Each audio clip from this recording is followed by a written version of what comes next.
वैसे जरूरी नहीं है, लेकिन वीडियो को लाइक या फिर डिसलाइक कर दिया करें। मूवी स्टार्ट होती है तो हम क्लिंट बार्टन यानी होकाई को देखते हैं अपनी फैमिली के साथ टाइम स्पेंड कर रहा होता है। उधर थैनोस के साथ पूरी एवेंजर्स की टीम लड़ रही होती है, लेकिन अब क्योंकि थैनोस को वो 6 के 6 इन्फिनिटी स्टोन्स मिल चुके थे, जिसकी मदद से फाइनली वो चुटकी बजा देता है, जिसकी वजह से यूनिवर्स की आधी पॉपुलेशन खत्म हो जाती है और उन्हीं में ही क्लिंट की फैमिली भी मारी जाती है और अब उसकी फैमिली में सिर्फ वो अकेला ही सर्वाइवर था। अब पहले तो यहाँ पर क्लिंट बार्टन यानी होकाई को कुछ भी समझ नहीं आता कि आखिर उसकी फैमिली कहाँ चली गई, लेकिन जब उसके सामने सारी रियलिटी आती है, यानी उसे पता चलता है कि थैनोस की वजह से उसकी पूरी फैमिली खत्म हो चुकी है, तो यहाँ पर वो फाइनली ये डिसाइड कर लेता है कि इस दुनिया में जितने भी बुरे लोग हैं उन सबको मार डालेगा। इसीलिए अब वो फाइनली क्लिंट बार्टन वाले रूप को छोड़कर एक मास्क पहने किलर वाले रूप में आ चुका था। इसके बाद सीन शिफ्ट होकर टोनी स्टार्क यानी आयरन मैन और नेबुला पर आता है, जो कि टाइटन्स प्लेनेट से अपने शिप में बैठकर अर्थ के लिए जा रहे होते हैं। अब इस सफर में उन्हें टोटल 22 दिन गुजर चुके थे। अब इन 22 दिनों के बाद उनके पास खाने और पीने का सारा सामान भी खत्म हो चुका था, जिसकी वजह से टोनी स्टार्क की हालत भी अब काफी खराब हो चुकी थी। अब क्योंकि नेबुला तो एक रोबोट थी, इसीलिए उस पर खाना और पानी ना मिलने का कोई भी असर नहीं होता। जो डिफिकल्टीज भी थी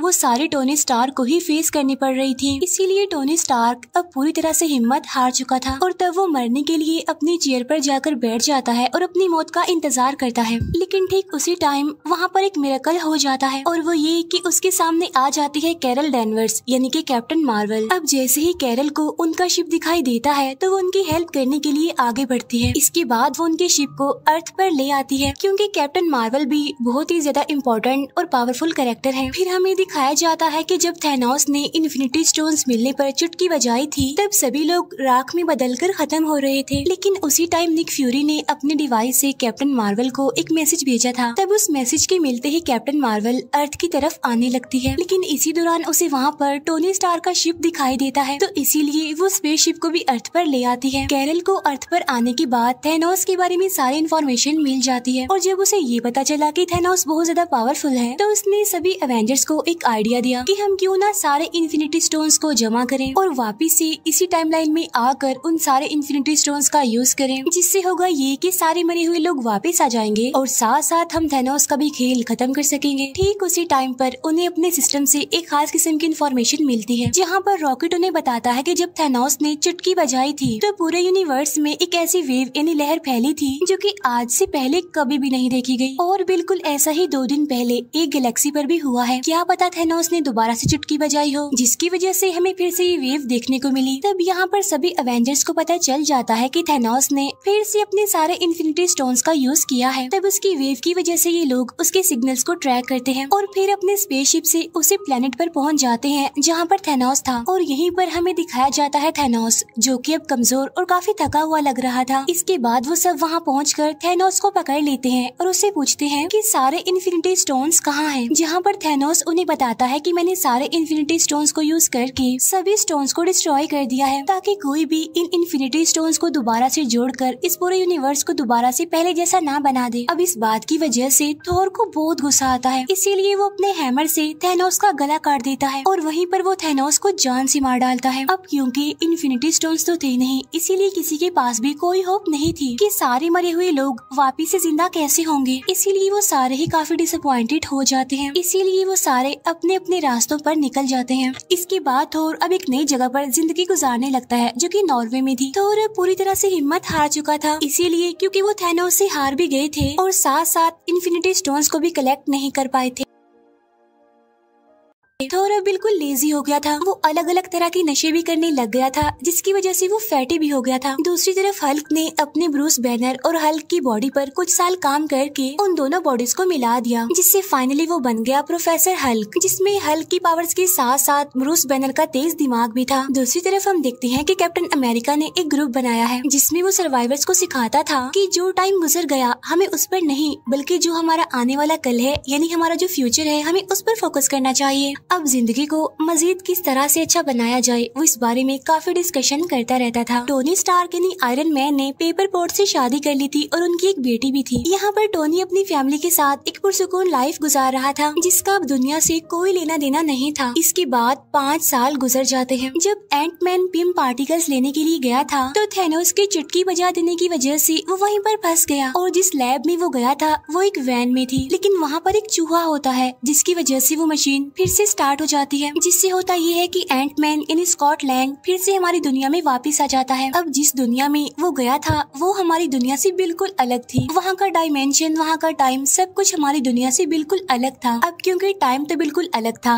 तो इसलिए उस दुनिया में गुजारे गए 5 घंटे इस दुनिया के 5 सालों के बराबर थे। और जब थैनोस ने आधी पॉपुलेशन को खत्म कर दिया था तो उस इंसिडेंट को 5 साल गुजर गए थे, लेकिन उस दुनिया में सिर्फ 5 घंटे ही गुजरे थे। और जब स्कॉट लैंग उस दुनिया के 5 घंटे गुजार कर अपनी दुनिया में आता है तो वो देखता है कि सब कुछ बदल चुका है और उसकी बेटी भी 5 साल ज्यादा बड़ी हो गई थी। इस सारे सिचुएशन को जानने के बाद स्कॉट अपने फ्रेंड्स यानी अवेंजर्स के पास जाता है और वो उन्हें बताता है कि थैनोस की चुटकी बजाने के बाद इस इंसिडेंट को 5 साल गुजर गए हैं ना, लेकिन उस दुनिया में तो सिर्फ और सिर्फ 5 घंटे गुजरे हैं। स्कॉट यहाँ पर कैप्टन अमेरिका को बताता है कि अगर हम पिम पार्टिकल और उस दुनिया को यूज करना सीख जाएं तो हम 5 साल पीछे जाकर सभी होने वाले एक्सीडेंट्स और गलतियों को ठीक कर सकते हैं। तब उसकी इस बात पर स्टीव यानी कैप्टन अमेरिका एग्री करता है और अब एंटमैन, कैप्टन अमेरिका और ब्लैक विडो तीनों मिलकर हेल्प मांगने के लिए टोनी स्टार्क यानी आयरन मैन के पास जाते हैं, जहाँ पर टोनी अपनी फैमिली के साथ हिल स्टेशन पर रहता था। यहाँ पर वो लोग टोनी को अपने प्लान के बारे में बताते हैं कि अगर हम उस दुनिया को सही से यूज कर लें तो हम टाइम में पीछे जाकर सभी हादसों को ठीक कर सकते हैं और टाल सकते हैं। लेकिन टोनी स्टार्क जानता था कि इस काम में खतरा है और रिस्क है और अगर उसने ये काम कर दिया तो उसकी फैमिली भी खतरे में आ सकती है। तो इसीलिए टोनी स्टार्क उनसे ये काम करने के लिए साफ इनकार कर देता है, जिसकी वजह से वो लोग काफी डिसअपॉइंटेड होकर वहाँ से चले जाते हैं। अब क्योंकि टोनी ने तो उनकी हेल्प करने के लिए इनकार कर दिया था तो इसीलिए वो सीधा जाते हैं हल्क के पास, जो कि अब था प्रोफेसर हल्क। अब क्योंकि ब्रूस बैनर का दिमाग काफी तेज था इसीलिए वो लोगों की हेल्प करने के लिए एग्री हो जाता है। तो इसीलिए अब वो लग जाते हैं एक टाइम मशीन बनाने में, जहाँ पर एक्सपेरिमेंट्स करने के बाद उन्हें पता चलता है कि हल्क ने जो टाइम मशीन बनाई है वो ठीक तरीके से काम नहीं कर रही है, वो हमें उस टाइम पर नहीं ले जा रही जिस टाइम पर हमने जाना है। फिर हमें टोनी स्टार्क दिखाया जाता है जो कि अपने घर में जारविस के साथ टाइम मशीन पर काम कर रहा था, लेकिन तभी उसके कोड्स एकदम से एक्यूरेट हो जाते हैं जिससे फाइनली एक टाइम मशीन बन जाती है। और इसी वजह से टोनी स्टार्क को अपने डिसीजंस चेंज करने पड़ते हैं। पहले जहाँ पर वो ये सोच रहा था कि वो अपनी फैमिली को खतरे में नहीं डाल सकता, अपनी फैमिली को बचाएगा, तो वहाँ पर उसकी वाइफ पेपर पोर्ट्स आकर उसे समझाती है कि तुम हमारे लिए पूरी दुनिया को खतरे में नहीं डाल सकते, इसीलिए तुम हमारी फिक्र मत करो बल्कि पूरी दुनिया को बचाने की कोशिश करो और यही हमारे लिए खुशकिस्मती की बात होगी और एक गिफ्ट होगा। और तब टोनी अपनी वाइफ की बात मान लेता है और टाइम मशीन पर काम करना शुरू कर देता है। और इसके बाद वो सीधा पहुँच जाता है स्टीव यानी कैप्टन अमेरिका के पास, जहाँ पर वो उसके लिए उसी की वाइब्रेनियम से बनी शील्ड लेकर आता है। इसके बाद नताशा टोक्यो जाती है क्लिंट बार्टन को वापस लाने के लिए। वो उसे समझाने की कोशिश करती है कि एक नकाबपोश किलर बनकर लोगों को मारना तुम्हें सेटिस्फेक्शन नहीं दे सकता। तुम्हें सेटिस्फेक्शन तभी मिल सकती है जब तुम्हारी अपनी फैमिली तुम्हारी आंखों के सामने होगी और हम इसमें तुम्हारी हेल्प कर सकते हैं।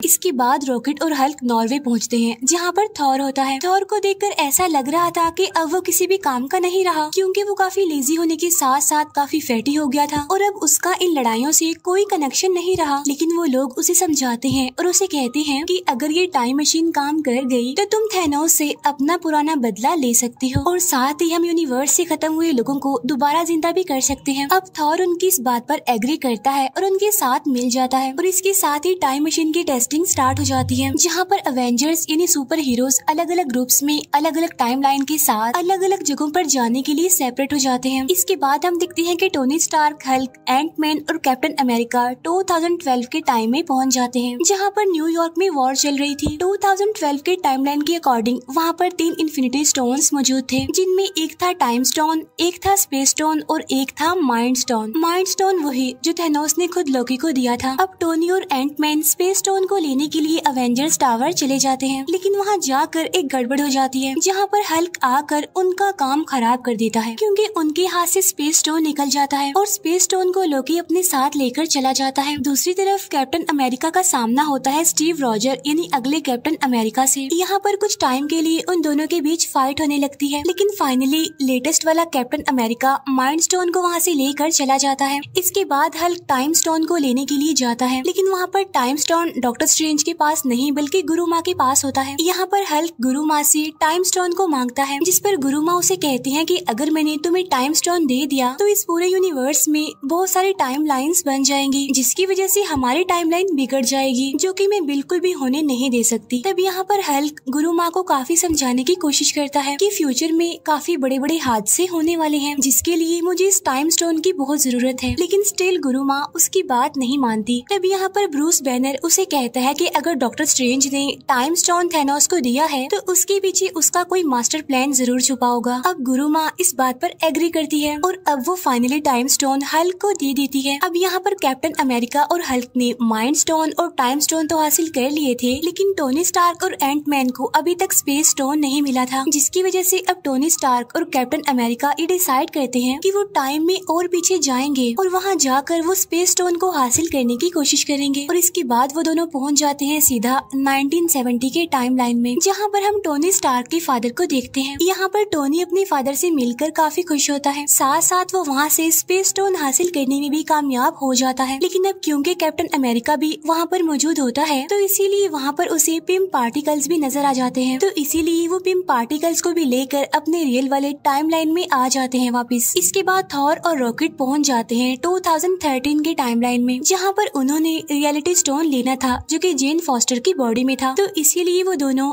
जेन फॉस्टर के लोकेशन पर चले जाते हैं। वहाँ पर जाकर थॉर अपनी मदर से मिलता है। यहाँ पर वो अपनी मदर को सारी बात समझाने की कोशिश करता है। अब क्योंकि थॉर की मदर एक जादूगरनी थी, इसीलिए वो फ्यूचर देखकर थॉर की सारी डिफिकल्टीज समझ चुकी थी और इसीलिए वो थॉर को समझाने की कोशिश करती है कि तुम्हें परेशान होने की कोई जरूरत नहीं है, क्योंकि जो कुछ भी होगा अच्छा होगा। और ठीक उसी टाइम पर थॉर अपना हाथ आगे करता है, जहाँ पर उसका हैमर भी अब उसके पास आ चुका था। वही रॉकेट भी जेन फॉस्टर की बॉडी से रियलिटी स्टोन हासिल करने में कामयाब हो गया था, इसीलिए वो दोनों वापिस से अपनी टाइमलाइन में आ जाते हैं। इसके बाद हमें दिखाए जाते हैं क्लिंट बार्टन यानी हॉकाई और ब्लैक विडो, जो कि 2014 के टाइमलाइन में आते हैं और यहाँ पर वो सोल स्टोन हासिल करने के लिए आए थे, जहाँ पर वो मिलते हैं रेड स्कल से। यहाँ पर रेड स्कल सोल स्टोन के लिए उन्हें बताता है कि ये स्टोन हमेशा सोल के बदले सोल मांगता है और अगर तुम सोल स्टोन को पाना चाहते हो तो तुम्हें एक सोल को सेक्रीफाइस करना पड़ेगा। अब यहाँ पर वो दोनों समझ जाते हैं कि अगर उन दोनों में से कोई एक खुद को सेक्रीफाइस नहीं करेगा तो वो सोल स्टोन हासिल नहीं कर सकेंगे। अब यहाँ पर वो दोनों एक दूसरे को बचाने के लिए अपनी ही जान सेक्रीफाइस करने के लिए भी तैयार थे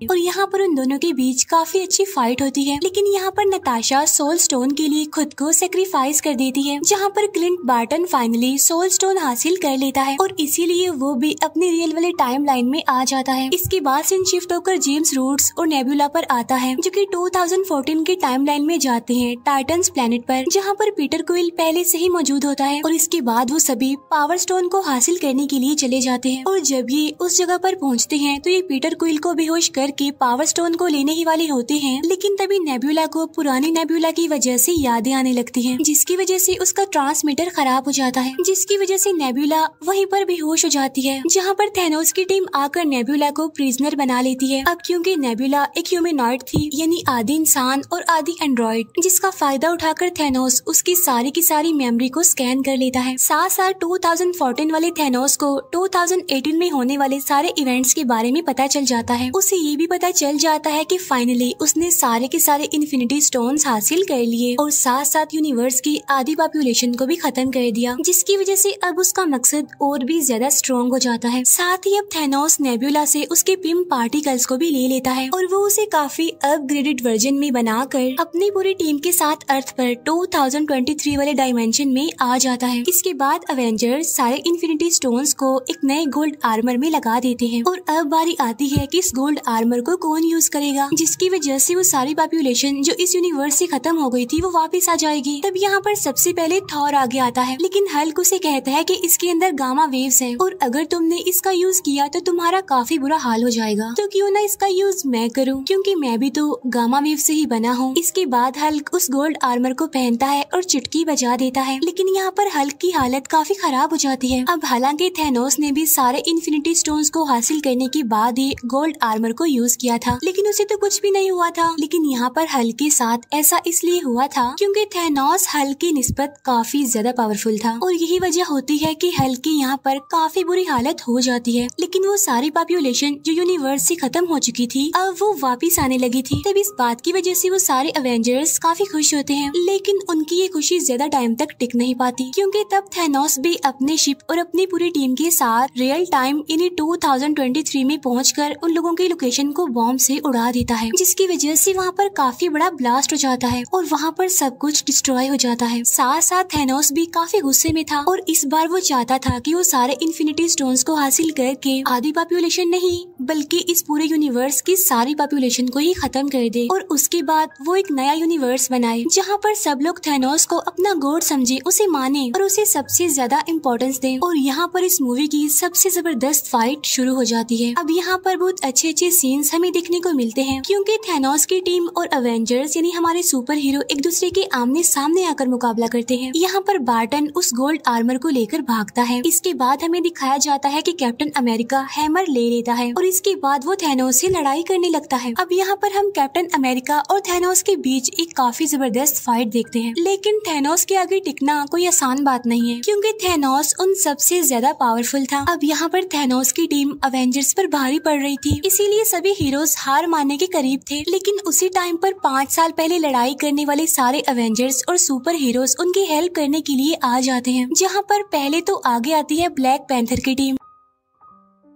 इसके बाद सेकंड नंबर पर आगे आती है वोंग की पूरी टीम और अब सारे अवेंजर्स एक बार फिर से इकट्ठा होकर थैनोस और उसकी टीम के अगेंस्ट लड़ने लगते हैं। यहीं पर हम देखते हैं कि डॉक्टर स्ट्रेंज आयरन मैन को वही इशारा देते हैं कि ये वही आखिरी प्रेडिक्शन है जो मैंने लाखों करोड़ों में से एक चूज की थी और अगर हम इस मोमेंट पर सक्सेसफुल हो गए तो हम थैनोस का खात्मा कर सकते हैं, वरना तो हमें दूसरा मौका तो नहीं मिलने वाला। यही हमारे पास आखिरी मौका है, हमें इसमें ही कुछ करके दिखाना है। अब यहाँ पर आयरन मैन थैनोस के हाथ से सारे इन्फिनिटी स्टोन्स चुरा कर अपने गोल्ड आर्मर में पहन लेता है और इसके बाद वो बोलता है आई एम आयरन मैन और ऐसा कहते ही वो भी चुटकी बजाता है, जिससे कि थैनोस और उसकी सारी टीम राख बनकर अब वहाँ से गायब हो जाती है और अब बचते हैं तो सिर्फ और सिर्फ इस पूरे रियल टाइम के हीरोज और साथ ही इस टाइमलाइन की पॉपुलेशन। लेकिन साथ साथ यहाँ पर आयरन मैन काफी बुरे तरीके से इंजर्ड हो गया था और इसके बाद यहाँ पर हम वो सैड सीन देखते हैं जहाँ पर आयरन मैन की मौत हो जाती है। इसके फौरन बाद हम टोनी स्टार्क यानी आयरन मैन का फ्यूनरल देखते हैं, जिसमें के सारे एवेंजर्स आए हुए थे। इसके बाद थोर पीटर क्विल और गार्डियंस ऑफ द गैलेक्सी की टीम के साथ निकल जाता है। अब एवेंजर्स ने ये डिसाइड किया था कि हम जिस भी स्टोन को जहाँ से भी उठाएंगे तो हमारा काम खत्म होने के बाद हम उस स्टोन को वापिस से उसकी जगह पर रख आएंगे। तो इस काम के लिए आगे बढ़ता है कैप्टन अमेरिका। अब यहाँ पर कैप्टन अमेरिका थोर के हैमर और साथ साथ 6 के 6 इन्फिनिटी स्टोन्स को अपने साथ में लेकर टाइम मशीन का यूज करते हुए हर स्टोन को उसकी जगह पर वापिस रख देता है। अब क्योंकि कैप्टन अमेरिका ने 70 साल बर्फ में गुजारे थे तो इसीलिए उसने अपनी जिंदगी को ठीक से नहीं जिया था, तो इसीलिए वापस से वो अपनी 1945 के टाइमलाइन में आकर अपने साथियों के साथ अपनी बाकी की जिंदगी गुजारता है। और जब उसका लास्ट मोमेंट आता है तो वो रियल टाइम यानी 2023 के डायमेंशन में आकर अपने साथी यानी फैल्कन को अपनी खास शील्ड देकर कहता है कि अब से यहाँ के कैप्टन अमेरिका तुम ही हो। और यहीं पर ये मूवी दी एंड हो जाती है। Thank you for watching.